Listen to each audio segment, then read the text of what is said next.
Hey everyone, it's me, and today I just want to go over Brawlhalla's patch notes for the biggest patch in Brawlhalla history, patch 4.00. I mean, you know it's big because they're using a whole new number at the beginning.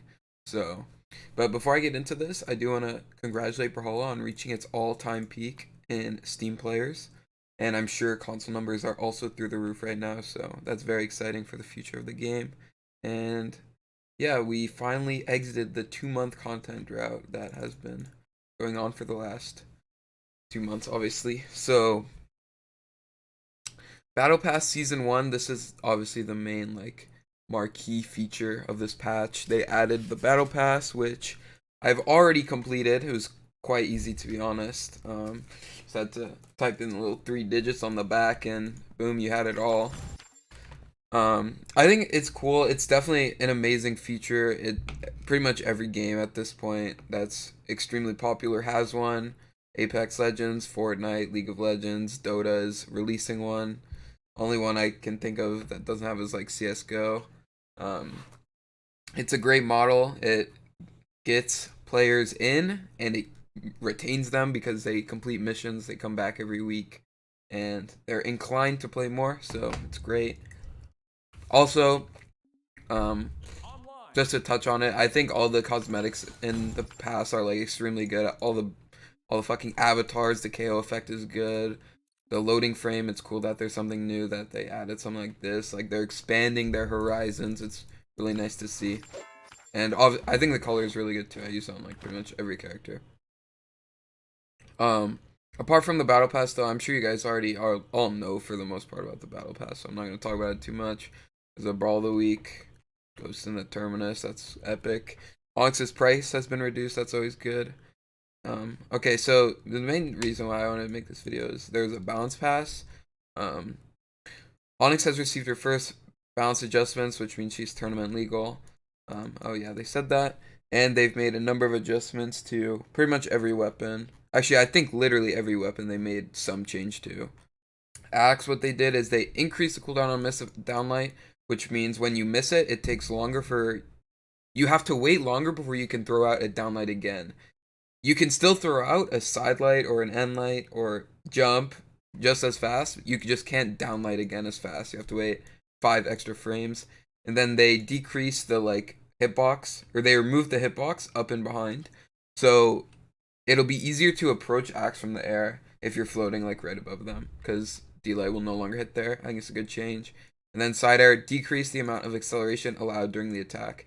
This is actually one of my favorite changes that they made during the patch, because it seems like they're expanding into new ways to approach balancing some of these weapons without removing their identity. So what this change does is when you throw out your axe side air, you move way slow. I mean, it's super obvious. You decrease the amount of acceleration. So if you are standing still, I can just show it off really quick. It's like one of the best changes, I think, and it's moving axe especially into more healthy spot, because you see you basically move nowhere if you are floating and then you axe there, whereas something like bow, if you bow there, you get full acceleration, right? But with axe there, you have to slow down, and that was one of the biggest problems. Is axe there was like super safe. You could stare and then just drift forward, and it'd be really hard to punish. So this is one of the better changes. Overall, it's just good nerfs on Axe, I think. Blasters, they increased the stun of Sidelight. So what that does is it makes Sidelight nair, like this. Oops. Like this, true. If at low HP, you have to hit it close. And it makes Sidelight Sarah unjumpable. And it probably does some stuff to Sigs, but not for the characters I play, at least. And so yeah, it's a good change. I mean, actually, in my opinion, this is like one of the worst directions that you could have taken it. I think still the biggest problem with blasters is that end light is like a dead move in most cases. It's extremely good in twos and it's extremely bad in ones. I think if I were to, obviously blasters is like the weapon that I've invested the most time into. I'd say that it's like my best weapon personally, and I know the most about it. relative to the other weapons. If I were to change blasters, what I would have done is I would have increased the speed on hit. Like when you hit the move, the animation of gun and light goes faster. That would make it so that if you catch a grounded spot dodge, you would be able to follow it up with nair without them dodging, and it would also make it less oppressive in twos. Because right now, if you hit Blaster's Endlight on the left side of the stage and your teammate is on the right, they can react and move all the way from the right and follow up on the left, and it's just like too good. It's just like overpowering in twos, I feel like, and in ones it's just like borderline unusable. It's really punishable. It's like it covers really little. You basically can never follow it up, and I don't know. I also think Gun Sidelight was its best ground move anyway, so it's just like limiting again the options that you have. Guns, it feels like they only have 2 ground moves, and then also it's just like it's opening too many windows. Like I thought guns were kind of okay, like they were almost viable, but now you just have another like random 60 damage true combo.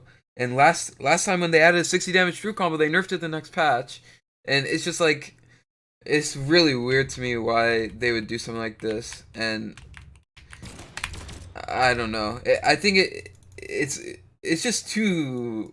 It's just not the direction that I would have taken it, but we'll see how it plays out. I mean, maybe it's not that good. It's definitely not consistent.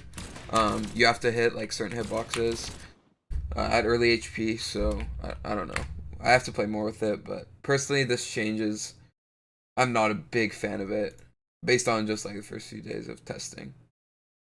Bow, we have increased the bow sidelights recovery time on miss. It's a very mild nerf. I think this is just aimed at making it more punishable, obviously. And it's, I don't know. Personally, I think this is just placebo and it won't really do much, but we'll see. I think bow sidelight was definitely very hard to punish, so I think it's warranted, but I'm not sure it'll do much. So cannon, they decreased startup time by 1 frame, and they made cannon sidelight have 0 variable force, which means at all HP it's going to be consistent. So if I just get to a cannon character really fast, Isaiah. So this sidelight is going to send them the same at 700 and at 0. This is 400. It sends them the same, right? It's a good change. It was definitely really terrible to play cannon last patch because whenever your opponent got past like yellow, you could not follow up off of sidelight. So this is a healthy change. I'm a fan of it. I think that obviously like it's weird for me because I'm much more a fan of the old cannon. Like I'm really sad that they changed it to like that they reworked it.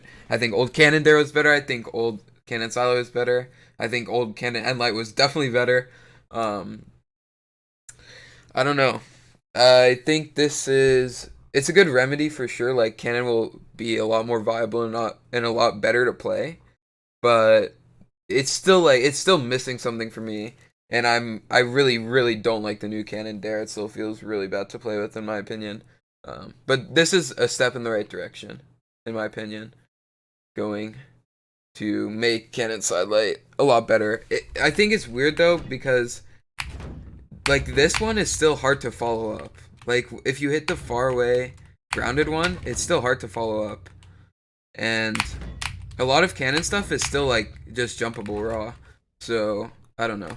We'll get to more stuff about jumpable things in a bit here. Gauntlet Nair increased stun from 17 to 18, decreased recovery time on hit from 1 to 0. So this is an effective 2 stun frame buff, kind of. Basically, you can act 1 frame faster and they're in stun for one extra frame. Let's just get to Wushang here.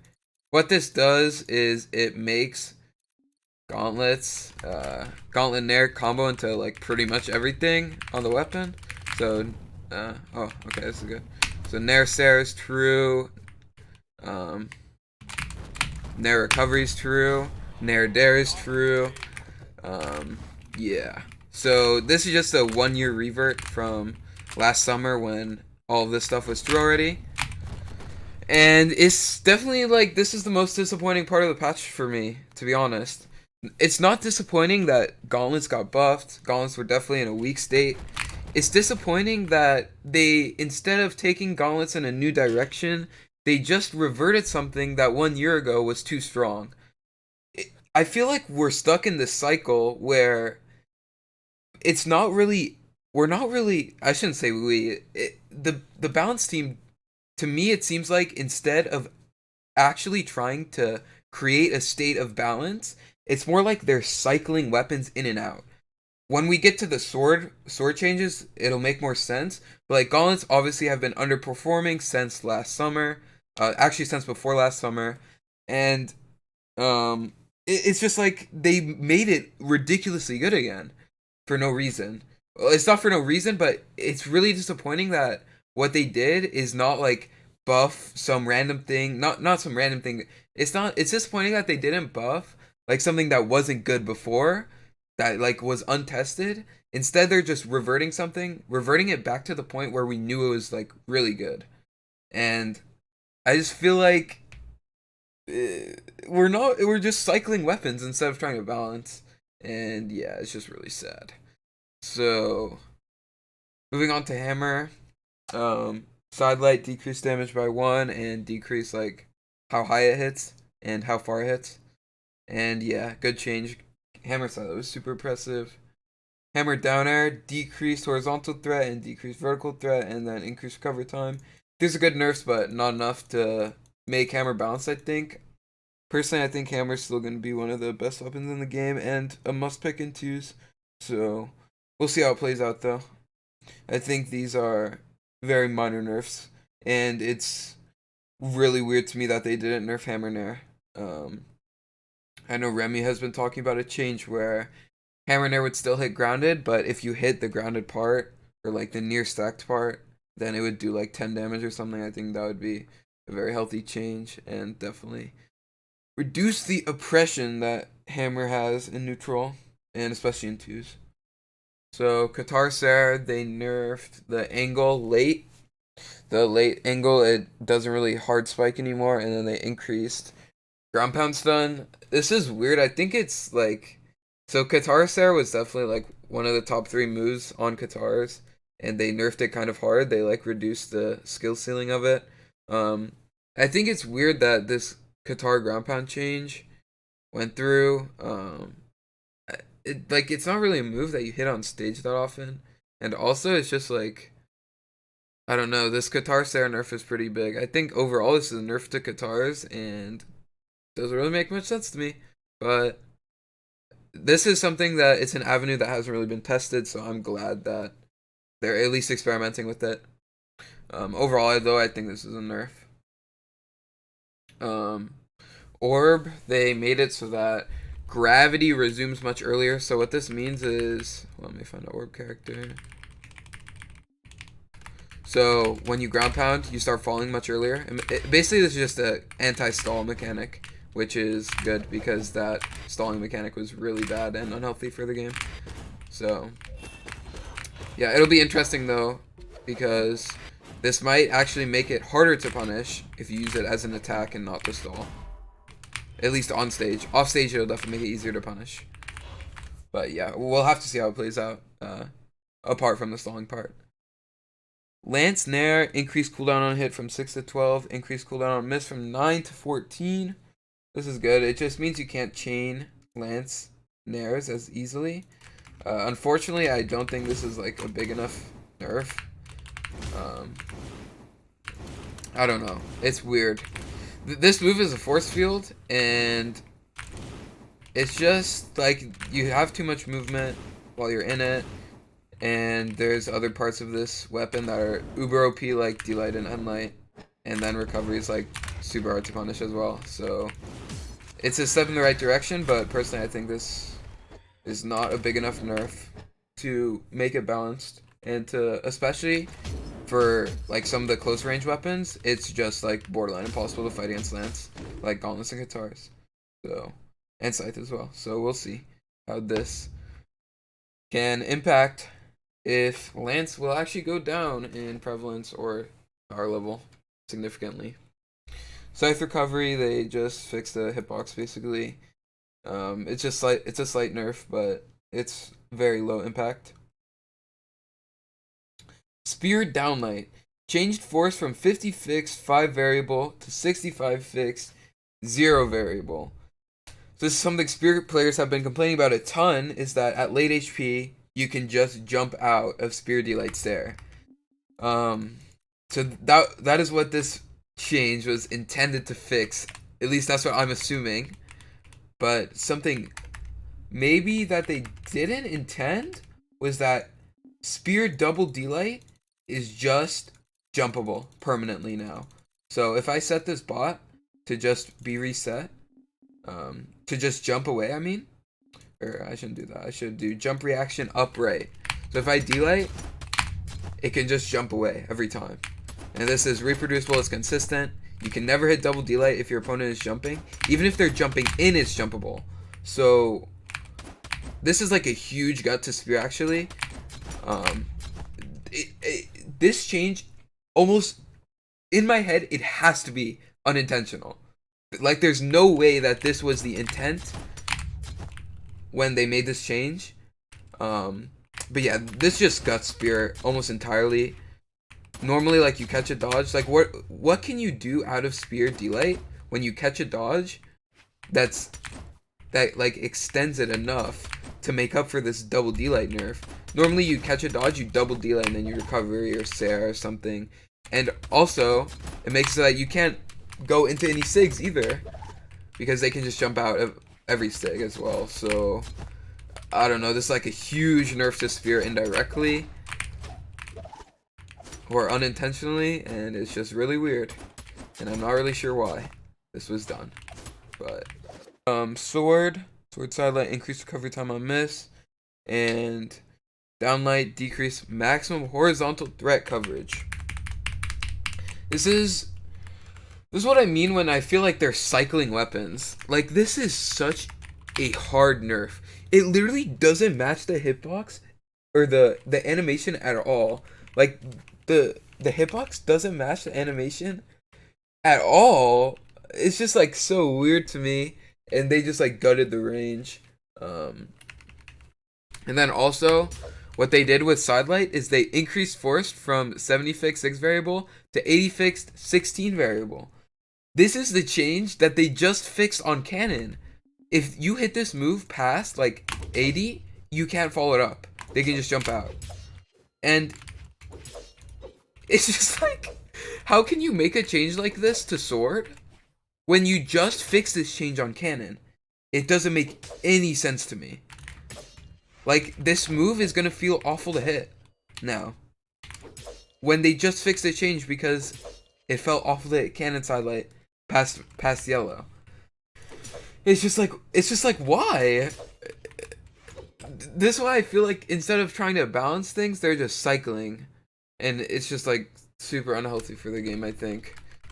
It's just so sad. And then they nerfed unarmed Sarah again. So you can't jump out, or it's super tight to jump out if you dash jump Sarah. This is a good, unarmed Sarah was too oppressive before last patch. So it's a healthy nerf. Unarmed still probably needs more nerfs though in the long run.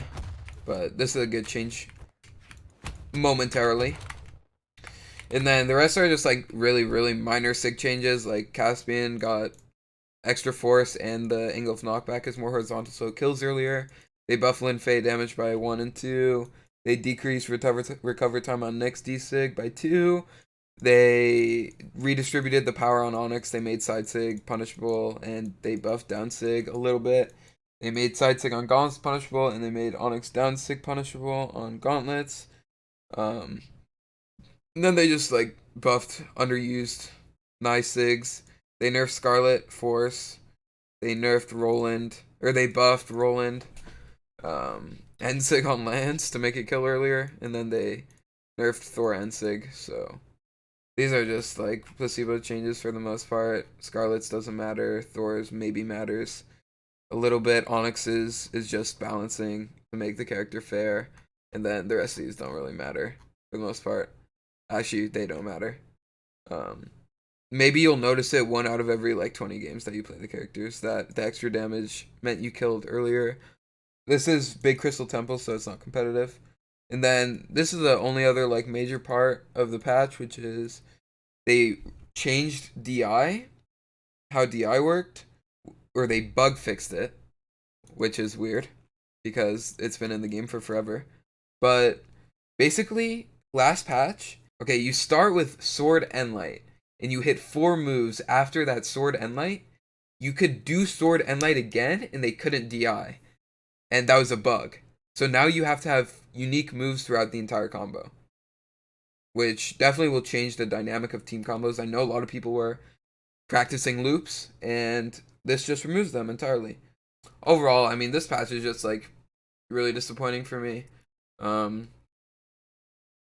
It, I think for a lot of people, it feels good because it's the first balance in a long time, and it's definitely the first content in 2 months. But to me, it just feels like they didn't really take many risks with balance to like really redistribute power. And then the sword uber nerf, spear uber nerf, gauntlets uber buff is just like, I hate how it feels like they're just cycling weapons instead of really like aiming to create a good state of balance. But yeah, overall, like obviously battle pass is super good for the game, and there's a lot of changes here that are really good for the game overall. But balance wise, it's super disappointing. So patch overall. But yeah, that's pretty much everything in the patch. Thank you guys for watching. Catch you on the flip. Goodbye.